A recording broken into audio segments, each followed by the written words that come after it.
Tonight, we journey to a place where courage meets compassion, where ancient magic dances with modern hope, and where love blooms in the most extraordinary circumstances. Close your eyes and let your mind drift to an island paradise hidden beyond the mists of time, where warriors train under golden sunlight and the ocean whispers secrets of ages past. This is Themyscira, home of the Amazons, and tonight it becomes the beginning of our gentle tale. Picture waves lapping against pristine shores, their rhythm as steady as a heartbeat, as soothing as a lullaby. The air carries the scent of jasmine and sea salt, while palm fronds sway in a breeze that seems to carry whispers of destiny. On this magical island lives Diana, a young woman whose heart beats with the courage of a lion and the gentleness of a dove. Her days are filled with training and learning, but her nights are spent gazing at the stars, wondering what lies beyond the shimmering barrier that protects her home. Diana moves through her world with grace that would make the wind jealous. Her long, dark hair catches the sunlight like spun silk, and her eyes hold depths that reflect both the wisdom of ages and the curiosity of youth. She practices her skills with dedication, each movement flowing like water, each gesture purposeful yet beautiful. The other Amazons watch her with pride, knowing she carries within her something special, something that will one day change the world. But change arrives sooner than anyone expects, carried on the wings of fate and the roar of strange flying machines. One morning, as Diana walks along the shoreline, collecting shells that shimmer like captured starlight, she notices something unusual, disturbing the perfect blue of the horizon. Dark shapes move across the sky, trailing smoke and thunder, engaged in what appears to be some sort of aerial dance. The sounds grow louder, more urgent, until suddenly one of the flying machines breaks away from the others, spinning downward toward the sea. Diana watches with growing concern as the craft struggles against gravity, its mechanical wings no match for the pull of the earth. Without hesitation, she dives into the crystalline waters, her powerful strokes carrying her swiftly toward the point where the machine will meet the waves. The ocean embraces her like an old friend, supporting her movements as she races to intercept what she now realizes is not just a machine, but a vessel carrying someone in desperate need of help.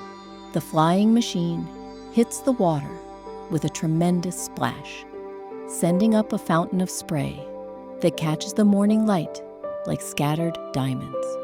Diana reaches the spot just as the craft begins to sink, its metal body heavy and unforgiving in the embrace of the sea.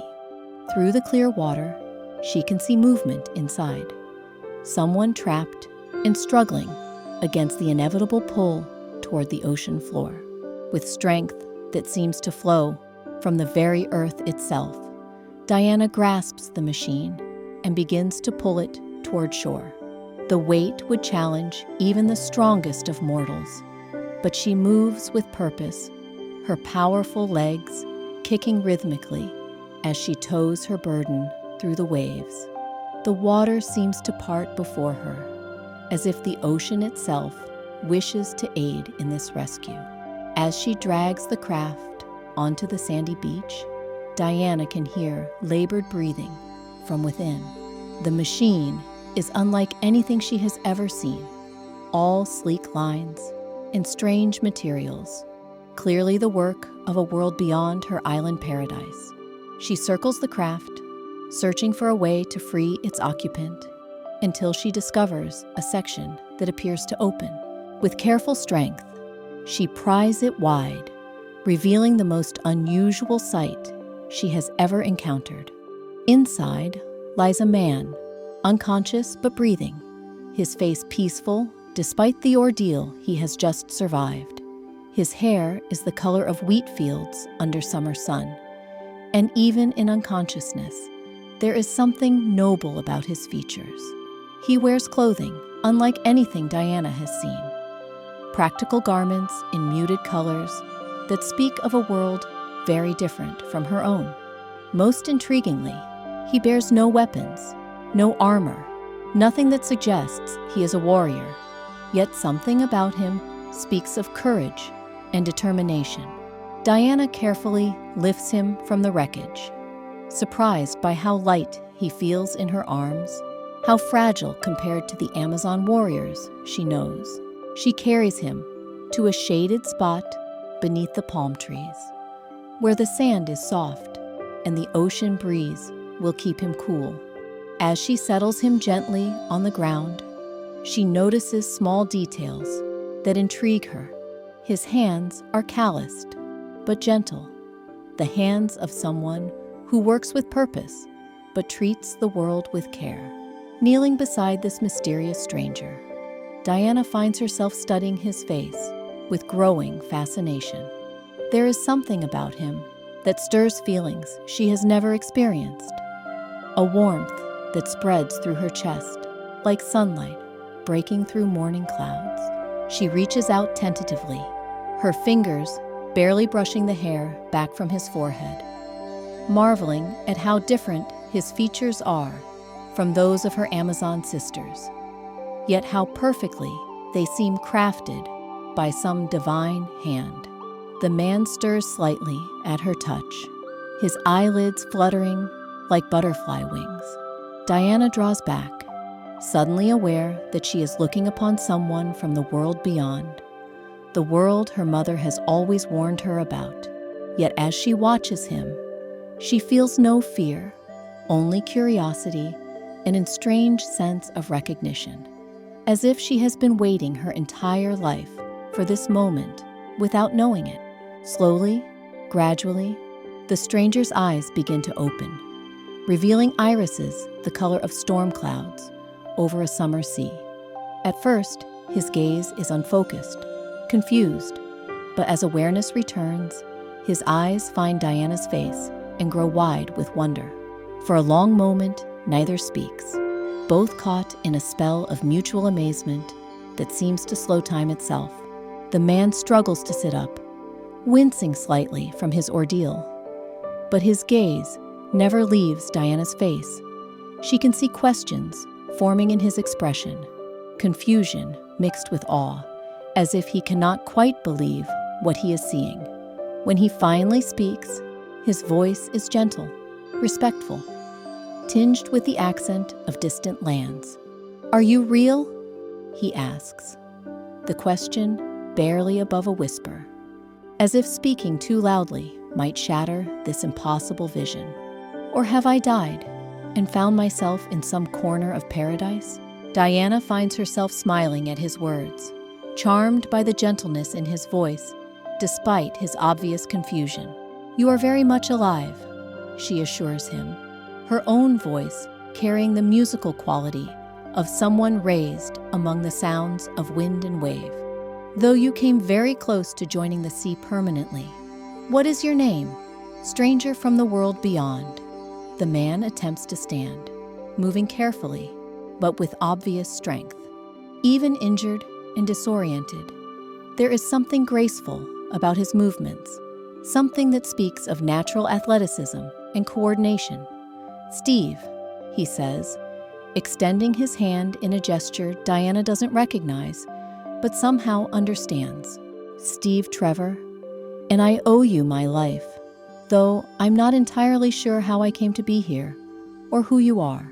Diana looks at his outstretched hand with curiosity, before reaching out to grasp it gently. The contact sends an unexpected warmth up her arm, a tingling sensation that makes her heart skip like a stone across calm water. "I am Diana," she says simply, not yet ready to reveal the full truth of who and what she is.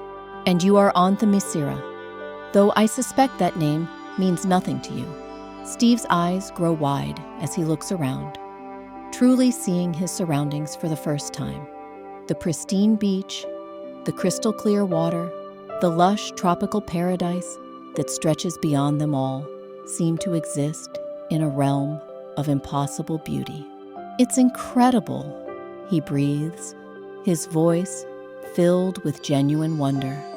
"It's like something out of a dream or a fairy tale my grandmother used to tell."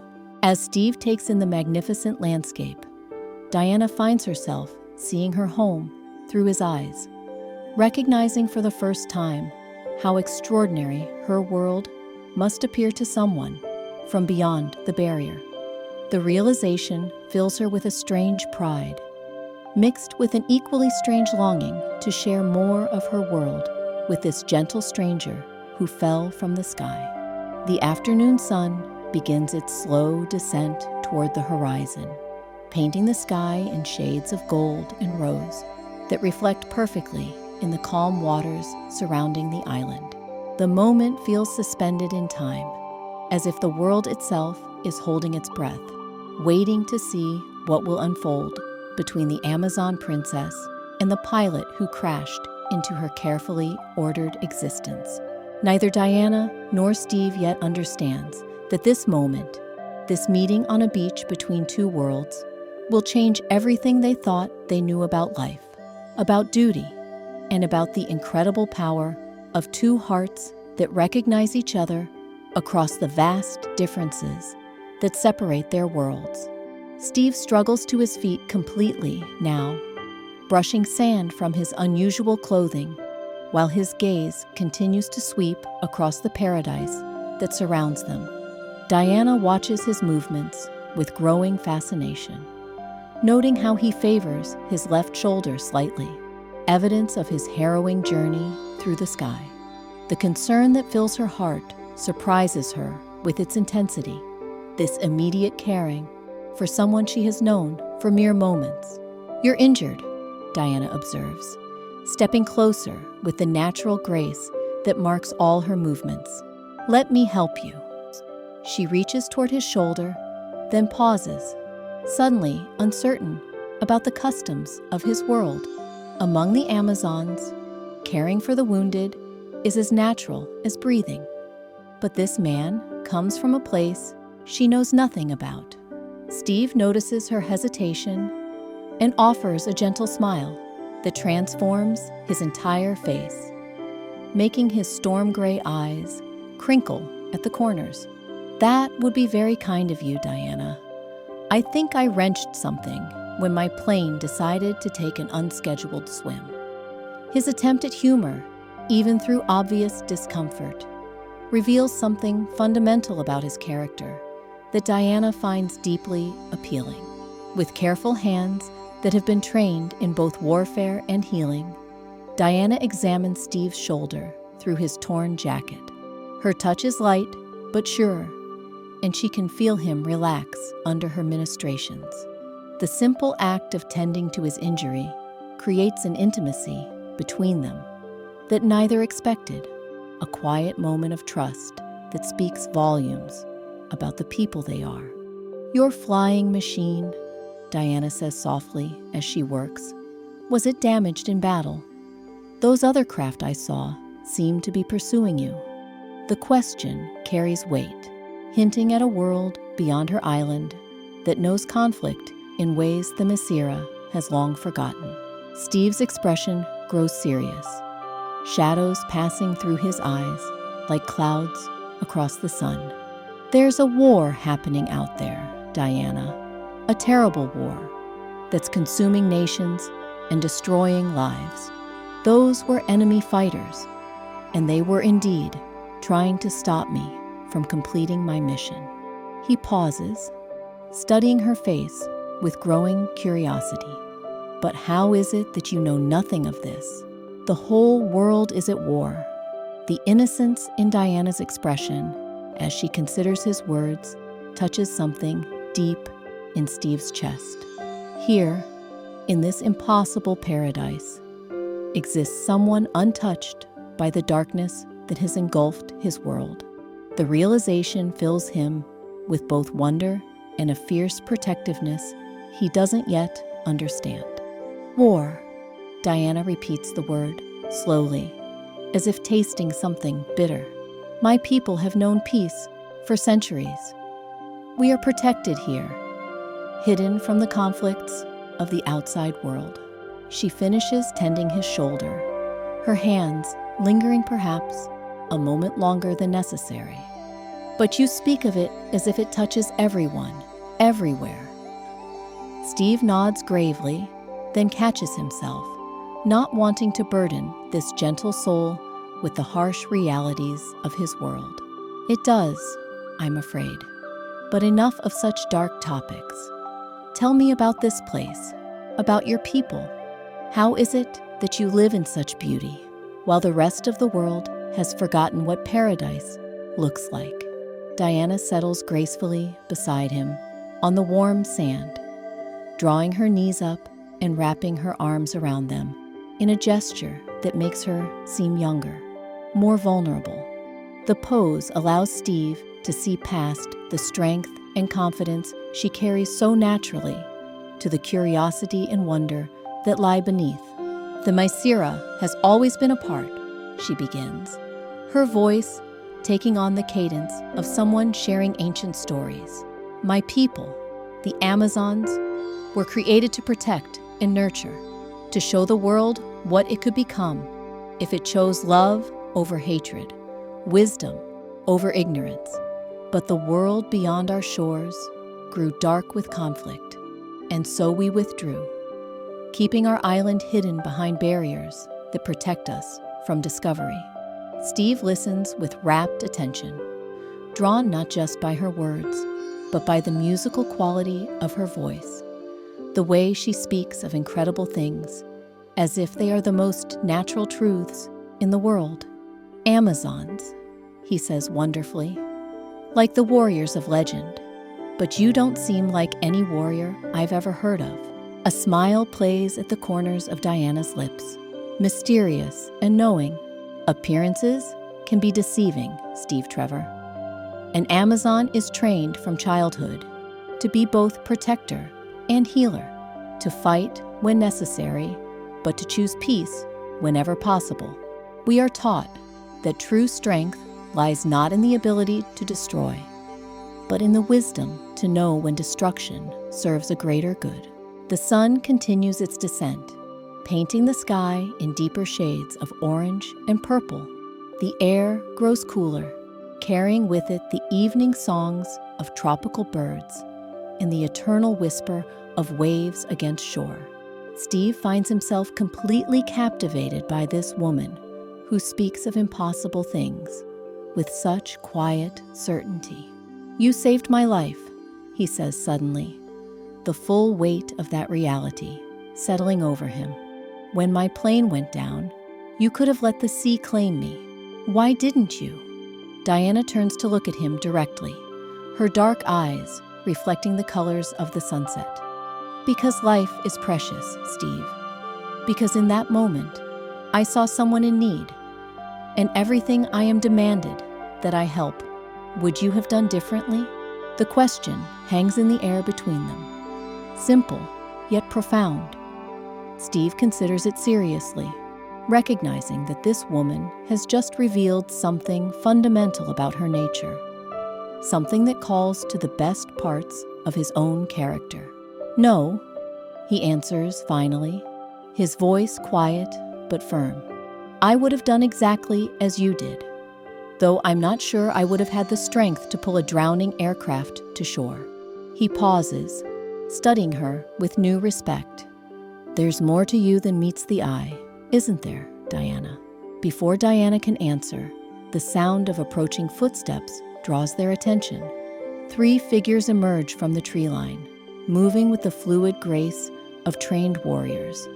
They are women, tall and strong, dressed in armor that gleams like bronze in the fading light. Their faces are stern, but not unkind, and they regard Steve with the careful attention of those accustomed to protecting what they hold dear. Diana rises smoothly to her feet, her posture shifting subtly to one of respectful attention. My sisters, she explains to Steve, who has also risen, instinctively straightening despite his injuries. They must have seen the flying machines and come to investigate. The lead Amazon, a woman whose bearing suggests both authority and wisdom, steps forward. Her eyes move between Diana and Steve, taking in the scene with the practiced assessment of a military commander.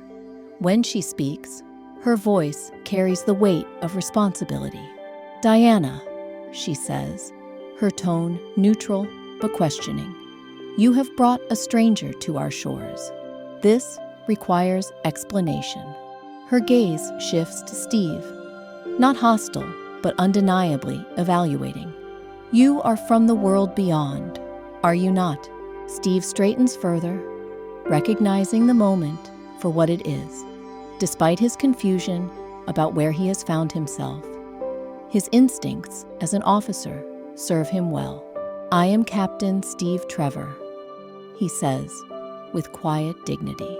"I crashed into your waters quite by accident, and this remarkable woman saved my life. I mean no harm to you or your people." The Amazon leader studies him for a long moment, and Steve has the distinct impression that she is seeing far more than his surface appearance. Finally, she nods slowly. "I am Antiope, and I speak for Queen Hippolyta in matters of island security. Your presence here creates complications, Captain Trevor, though your gratitude toward Diana speaks well of your character." Diana steps forward, her movement graceful but purposeful. "Aunt Antiope, he was dying. I could not simply watch as the sea claimed him. Surely our laws do not demand such cruelty."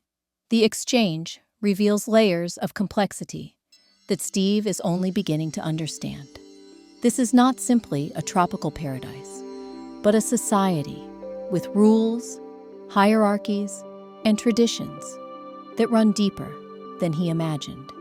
Yet through it all, Diana's compassion shines like a beacon, illuminating the fundamental goodness that drives her actions.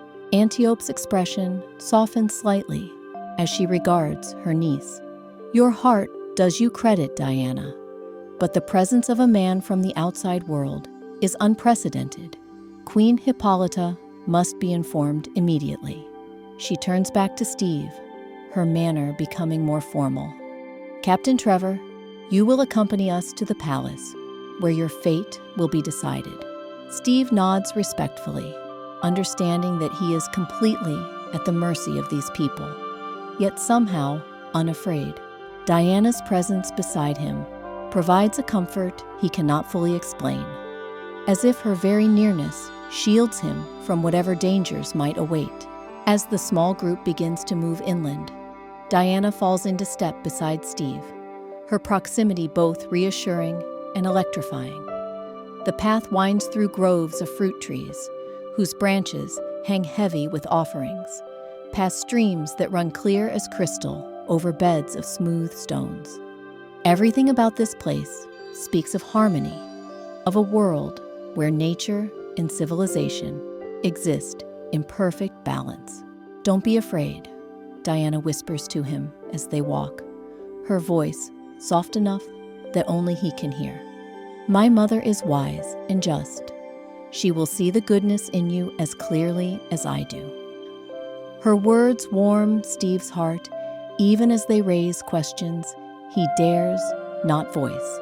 How can she speak of seeing goodness in him when they have known each other for mere hours? Yet something in her tone suggests she speaks from certainty rather than mere hope, as if she possesses some insight that transcends ordinary understanding. The palace, when it comes into view, takes Steve's breath away completely. Built of white stone that seems to glow with its own inner light, it rises from the landscape like something from the most beautiful dream. Gardens surround it on all sides, filled with flowers, whose fragrances blend into a symphony of scent that makes the very air seem magical. Cascading fountains dance in the courtyard, their gentle music harmonizing with the evening breeze as it carries the scent of jasmine and honeysuckle through marble corridors. Steve finds himself walking through what feels like a living poem, each step revealing new wonders that challenge everything he thought he knew about the possible and the real. Diana moves beside him with the confidence of someone who has walked these paths since childhood. Yet he notices how her eyes occasionally drift to his face, as if she too is seeing familiar things through new perspective.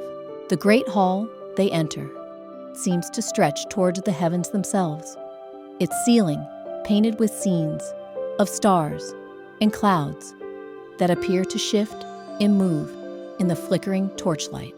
Columns of polished marble rise like ancient trees, their surfaces carved with images of women in various pursuits, some wielding swords with graceful precision, others tending gardens or teaching children, all captured with such artistry that they seem ready to step from the stone and join the living world. Upon a throne that appears carved from a single massive pearl sits the most regal woman Steve has ever beheld. Queen Hippolyta possesses the same dark beauty as her daughter, but tempered with the wisdom of countless years and the authority of absolute leadership. Her gaze settles upon Steve with the weight of someone accustomed to reading souls, and he feels as though every secret thought, every hidden motivation lies exposed beneath her scrutiny. "Approach," the queen commands, her voice carrying the music of distant thunder. Steve steps forward, Diana keeping pace beside him, and he notices how other Amazons have gathered along the edges of the hall. They watch with curious eyes, but respectful silence, creating an audience that feels both intimidating and strangely welcoming. Queen Hippolyta studies Steve for what feels like an eternity, her expression revealing nothing of her thoughts. When she finally speaks, her words carry both authority and genuine curiosity. "You are the first man to set foot on Themyscira in over 3,000 years, Captain Trevor. Your very presence here defies prophecies and challenges laws that have protected my people since the dawn of time." Steve swallows hard, but maintains his composure, drawing upon every lesson in diplomacy and respect he has ever learned. "Your Majesty, I come not by choice, but by chance. My aircraft was shot down over your waters, and I would have perished had your daughter not shown me mercy. I seek only to recover enough to continue my mission, and then to depart without bringing any harm to your realm." The queen's eyebrows rise slightly at his mention of a mission, and Steve realizes he may have revealed more than intended. Diana glances at him with renewed curiosity, clearly intrigued by this hint of purpose beyond mere survival. The silence that follows seems to echo through the vast hall, filled with unspoken questions and possibilities. "Tell us of this mission," Queen Hippolyta says finally, her tone suggesting this is not a request, but a command. "What drives a man to fly across dangerous waters in a machine that breathes fire and thunder?" Steve hesitates, aware that his answer might determine not just his fate, but potentially the fate of countless others. The weight of responsibility settles across his shoulders like a familiar cloak, and he straightens, drawing upon reserves of courage he hoped he would never need to access. "There is a weapon, Your Majesty," he begins, his voice steady, despite the magnitude of what he is about to reveal. "A weapon so terrible that it could end the war consuming my world, but at a cost in human life that would make the very gods weep. I carry information that could prevent its use, could save millions of innocent people from a death more horrible than anything natural warfare has ever produced." Diana steps closer to him, her movement instinctive, as if his pain has become her own. The gesture does not go unnoticed by her mother, whose keen eyes take in every detail of the interaction between her daughter and this stranger from beyond their protected shores. "You speak of preventing death," the queen observes, her voice thoughtful. "Yet you come from a world at war, where death is the common currency of nations. Why should we involve ourselves in the conflicts of those who have chosen destruction over wisdom?" The question cuts to the heart of everything Steve believes about duty and sacrifice. He takes a breath, gathering his thoughts, aware that his next words might be the most important he has ever spoken. "Because, Your Majesty, evil that is allowed to flourish anywhere eventually spreads everywhere. The weapon I speak of could destroy not just armies, but entire cities, could poison the very earth and air for generations to come.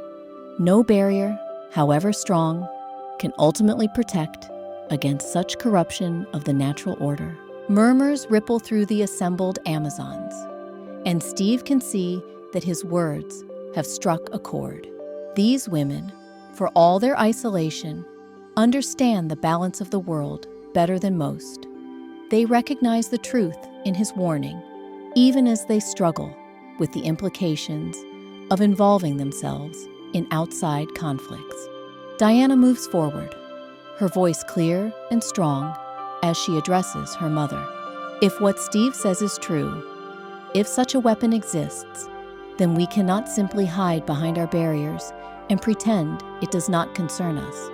We were created to protect and preserve life, not to watch from safety while others suffer."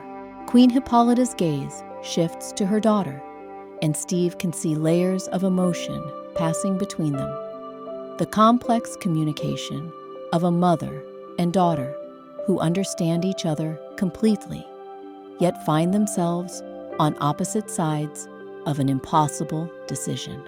"You speak from your heart, my child," the queen says gently, "but hearts can lead us astray as easily as they can guide us to truth. The world beyond our shores has chosen its path. What right have we to interfere with destiny?" "The same right that gave Diana the strength to save my life," Steve interjects, then immediately regrets his boldness. But the words are spoken, and he cannot take them back. "Forgive me, Your Majesty. I do not mean to speak out of turn, but your daughter acted not from politics or strategy, but from simple human compassion. She saw someone in need and responded. Is that not the highest calling of any people, regardless of their history or their laws?" The queen's expression grows thoughtful, and Steve can see that his words have given her pause. Around the hall, the assembled Amazons watch with growing interest, clearly invested in this unprecedented debate about their role in the wider world. "You argue well, Captain Trevor," Queen Hippolyta says, finally.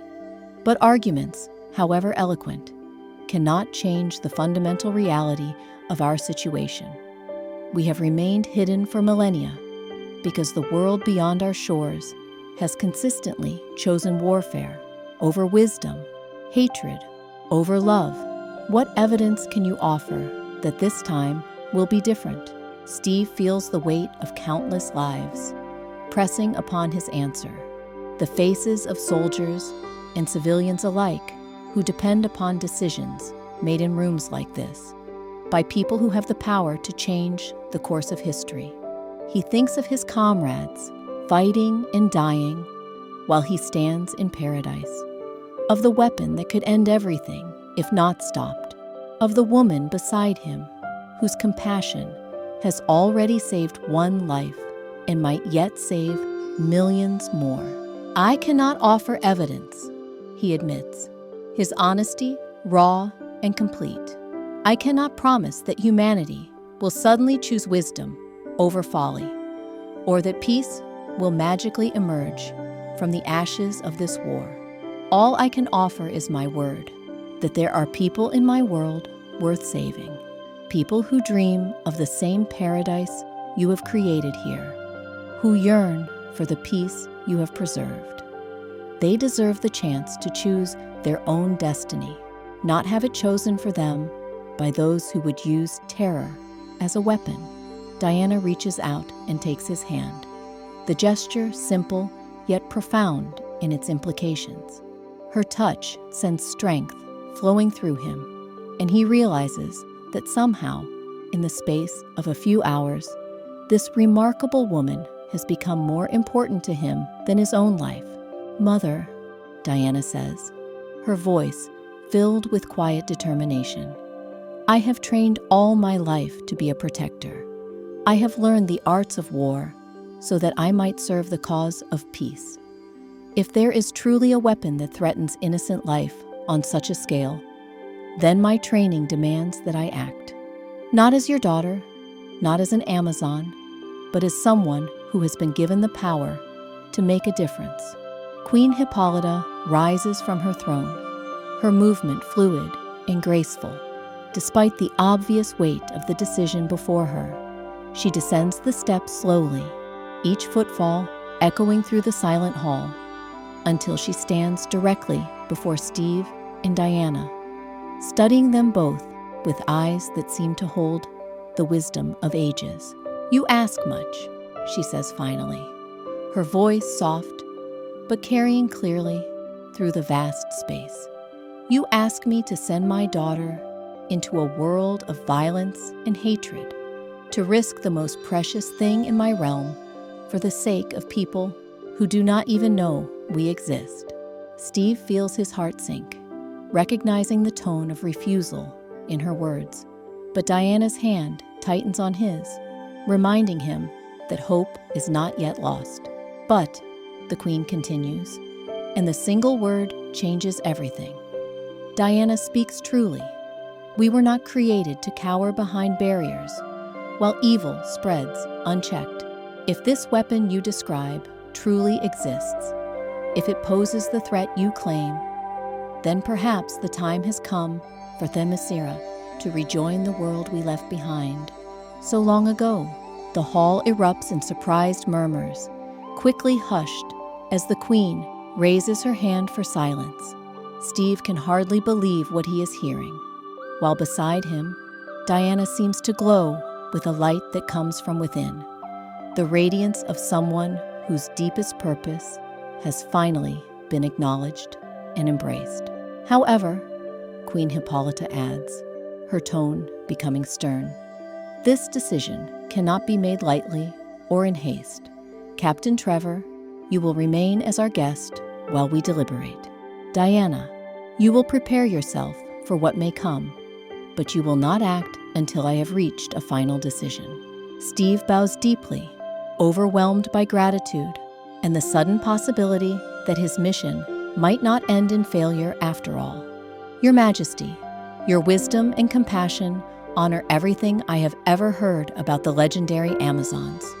Whatever you decide, I am grateful beyond words for your consideration." As the formal audience concludes and the Amazons begin to disperse, Diana leads Steve from the Great Hall through corridors lined with tapestries that tell stories of heroic deeds and peaceful accomplishments in equal measure. The evening air carries the scent of night-blooming flowers, and somewhere in the distance, he can hear the gentle sound of music, voices raised in harmony that speaks of a culture devoted to beauty as much as strength. "You spoke well," Diana says as they walk, her voice warm with approval. "I could see that your words touched my mother's heart, even as they challenged her deepest convictions about our role in the world." Steve glances at her, still amazed by the grace with which she moves through her world, the natural authority she carries without arrogance or pretension. "Your mother is remarkable," he says honestly. "I can see where you get your wisdom and your strength, but I can also see that this decision tears at her heart. Diana nods, her expression growing thoughtful. She has protected our people for so long, has kept us safe from the darkness she remembers from the outside world. To ask her to send her daughter into that darkness, to risk everything we have built here, it is perhaps the hardest thing I could ask of her. They pause beside a fountain where carved dolphins seem to dance in the moonlight, their stone forms so lifelike that Steve almost expects them to leap from their marble pool and disappear into the night. The water catches the light of stars and torches, creating patterns that shift and change like living art. And yet you are willing to go, Steve observes, studying her profile in the gentle illumination. You are willing to leave all this beauty, all this peace, for a world you have never seen, a world that might destroy everything beautiful about you. Diana turns to face him fully, and in her eyes, he sees depths he is only beginning to understand. Strengths that go far beyond the physical, compassion that encompasses not just her island home, but the entire world beyond their shores. Beauty that cannot stand against evil is not truly beautiful, she says simply. Peace that depends upon ignorance of others' suffering is not truly peaceful. If I have been given gifts, if I have been trained and prepared, then surely it is so that I might use those gifts when they are needed most. Her words resonate through Steve's soul, like music, like truth given voice. In this moment, standing beside a fountain under stars that seem brighter than any he has ever seen, he realizes that he is witnessing something extraordinary, the awakening of a hero whose courage and compassion will change the world in ways he cannot yet imagine. The night deepens around them, filled with the gentle sounds of a world at peace, yet charged with the electricity of impending change. Neither Diana nor Steve speaks of the connection growing between them, the invisible thread that seems to draw their hearts together across the vast differences in their worlds and experiences. Instead, they stand in comfortable silence, each lost in thoughts of what tomorrow might bring, of the choices that lie ahead, and of the strange destiny that has brought them together on this night when everything seems possible, and the future stretches before them like an uncharted ocean, vast with promise and bright with hope. Tomorrow arrives with the gentle whisper of dawn breaking across the Masira's golden shores. Diana wakes in her chamber, as she has every morning for years, yet everything feels different now. The familiar sounds of her sisters training in the courtyard below seem distant, as if heard through water, while her thoughts drift repeatedly to the man from the sky who has turned her ordered world into something full of questions, impossibilities she never knew existed.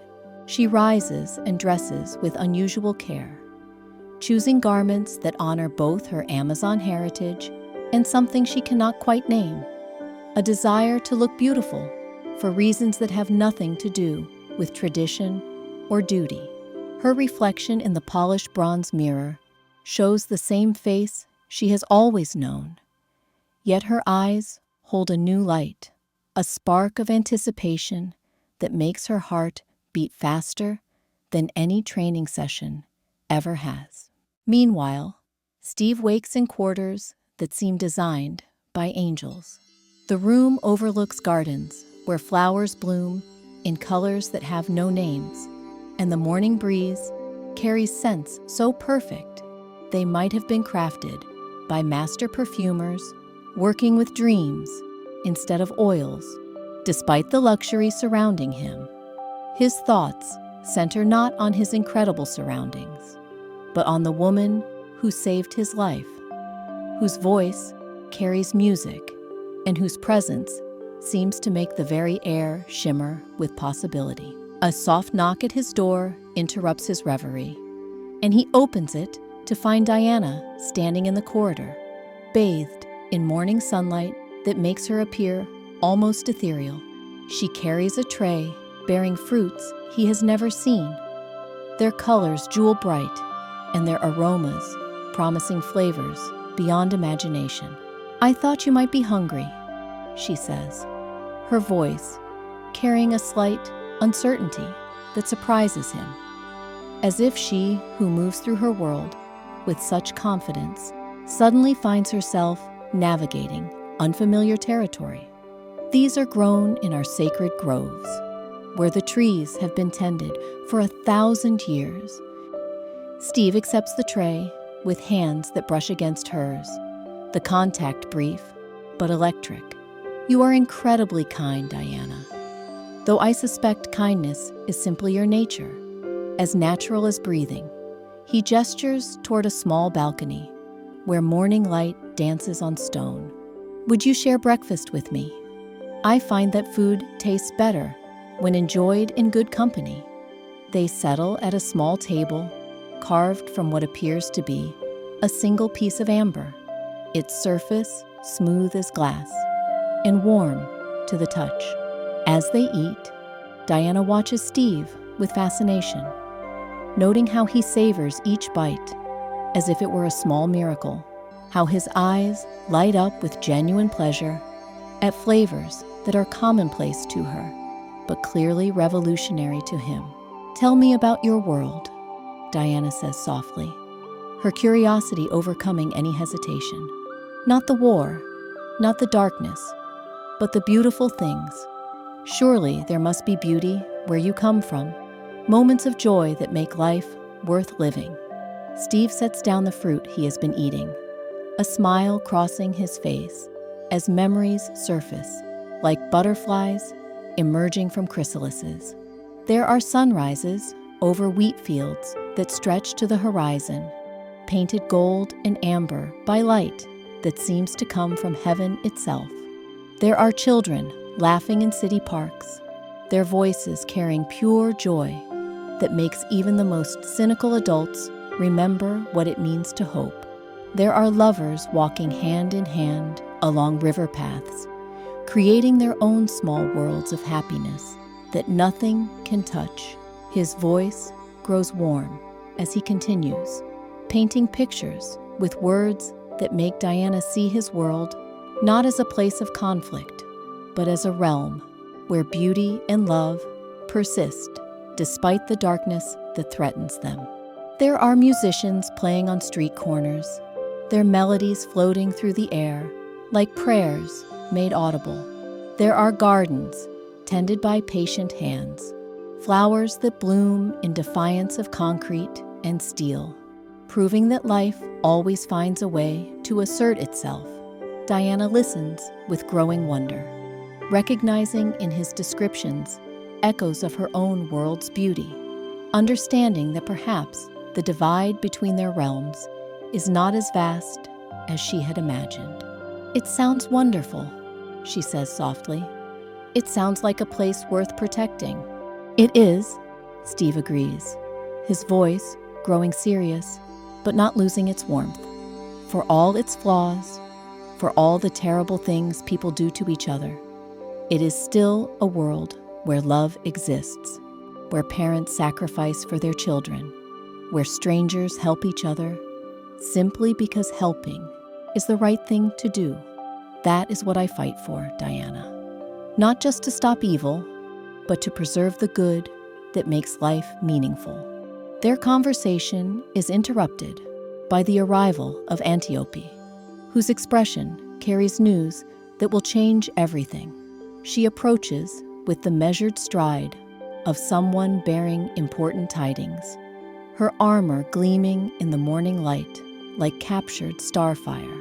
"Diana, Captain Trevor," she says, formally, though her tone carries warmth beneath its official cadence.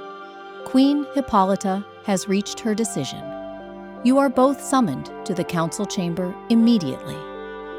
They walk through corridors that seem to hum with anticipation, past tapestries that appear to flutter, though no wind stirs, as if the very walls of the palace sense that momentous events are unfolding within their embrace.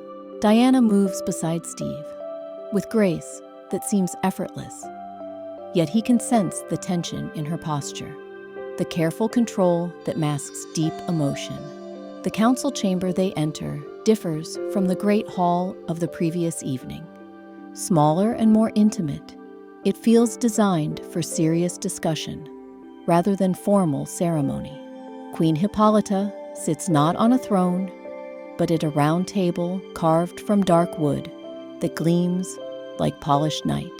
Around her sit the senior Amazons, women whose faces carry the wisdom of centuries and the strength of mountains.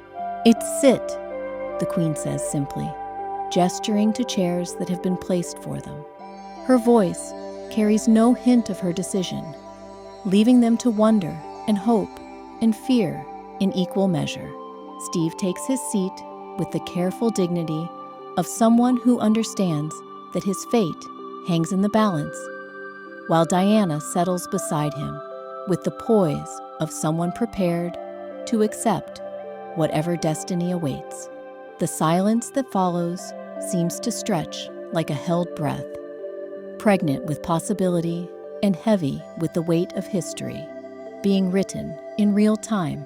Queen Hippolyta studies them both for a long moment before speaking, her gaze moving between her daughter's determined face and Steve's hopeful expression.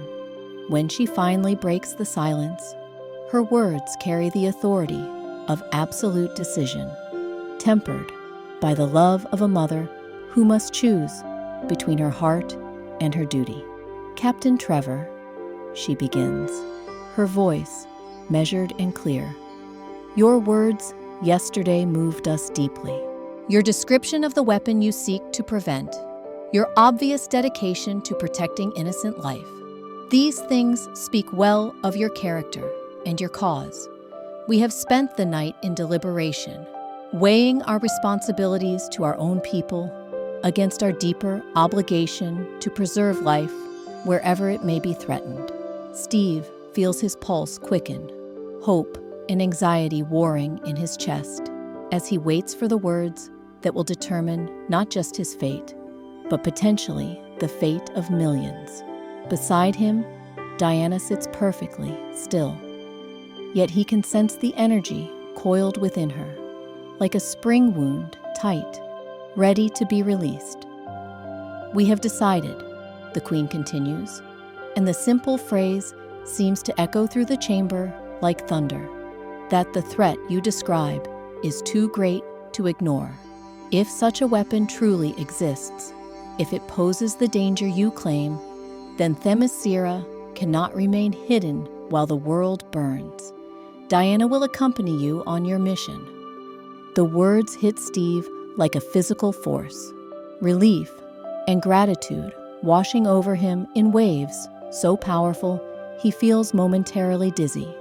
Beside him, Diana releases a breath she did not realize she had been holding, her entire being seeming to expand with the joy of purpose finally acknowledged and embraced. And so our gentle tale draws to a close, like the setting sun over paradise shores, painting the sky in shades of hope and promise. In this quiet moment, we have witnessed the birth of something extraordinary, a love that transcends worlds, and a courage that will light the darkness wherever it may lead. As Diana and Steve prepare for the adventures that await beyond the crystal barriers of Themyscira, their hearts beat in rhythm with destiny itself. Two souls united by compassion and bound by a purpose greater than themselves. Let their story carry you now into peaceful dreams, where love conquers fear and hope illuminates even the darkest night. Sleep well, knowing that somewhere in the realm of dreams, courage and kindness dance together under starlight, and tomorrow always holds the prom. Ice of new beginnings,